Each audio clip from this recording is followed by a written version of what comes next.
Selamat sejahtera kepada semua rakyat Malaysia. Izinkanlah saya di sini buat marah-marah sikit. Sudah tak boleh tahan. Saya sudah tak boleh tahan satu orang yang dia punya lidah macam uram punya lidah.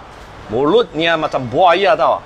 Dan dia punya muka macam puki tau. Puki mak punya muka. Dia boleh janji, dia boleh buat apa, dia boleh mainkan sentimen pekaman. Dia buat apa sahaja dia suka. Bila dia jadi, sebelum jadi Chief Minister Pulau Pinang, Ketua Menteri Pulau Pinang, dia janji apa, dia pergi tipu Cina, tipu Melayu, pergi sokong dia dan tukar kerajaan DAP di Pulau Pinang.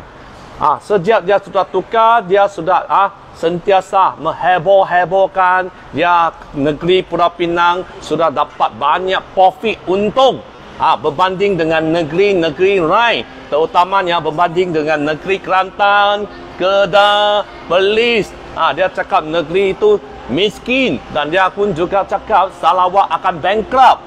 Tetapi negeri Pulau Pinang banyak kaya disebabkan pentampilan Chief Minister Lim Kuan Yin ini, si jahat ini, dia cakap semua untung. Tetapi sekarang setiap keruntuhan Pakatan Harapan, Kerajaan Harapan, sudah banyak rahsia penipuan sudah timbul. Dia jual tanah Pulau Pinang sebanyak 5,400 acres. Kalau ikut sainnya adalah lebih kurang 4,500 lampangan bola sepak. So, dia bukan pi mentadbir dengan bijak ataupun pandai untuk mencari wang. Sebaliknya, dia tipu rakyat Pulau Pinang. Dia tipu rakyat Pulau Pinang, dia pergi jual tanah. Tiap-tiap tahun jual tanah dan kepada pemaju kroni-kroni beliau. Dan selepas itu, semua orang pun percaya. Kebanyakan lah. I think antara Cina, Melayu, Indian pun ada banyak sokong dia. Dan menjadikan kerajaan Barisan Nasional tukar dijadikan kerajaan Pakatan Harapan. Yang dipimpin diikut oleh Mahathir.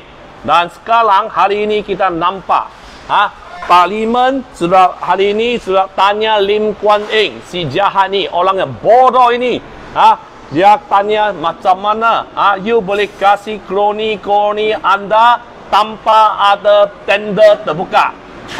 Sebelum itu, mereka jadi kerajaan, mereka akan janji dalam manifesto mereka nombor 8 atau 9 dan 23, mereka menegaskan bila mereka jadi kerajaan pusat, mereka akan mengadakan semua tender terbuka untuk memastikan wang-wang kerajaan, wang-wang rakyat tidak disalahgunakan. Tetapi hari ini Kementerian Kewangan telah membocorkan rahsia penipuan Lim Kuan Yin semasa dia jadi Menteri Kewangan.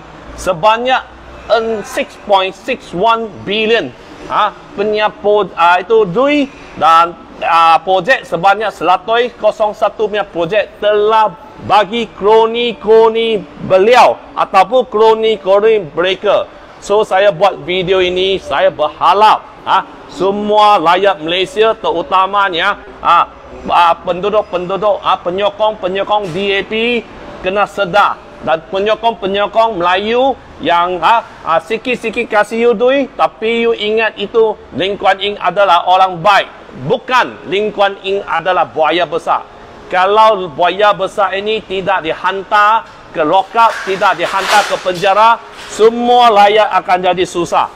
Sebab dia suka mainkan pekaman, sentimen pekaman. Sikit-sikit menangis. You tengok kitanya yang berhormat Najib, dia pergi ke court, dia macam orang cakap kena dituduh, dia ikut apa yang court hakim mahkamah buat.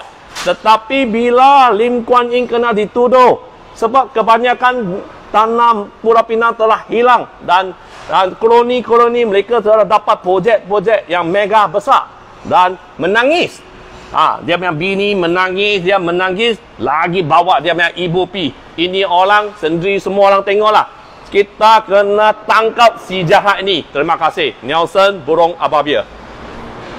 Tangkap Lim Kuan Yin.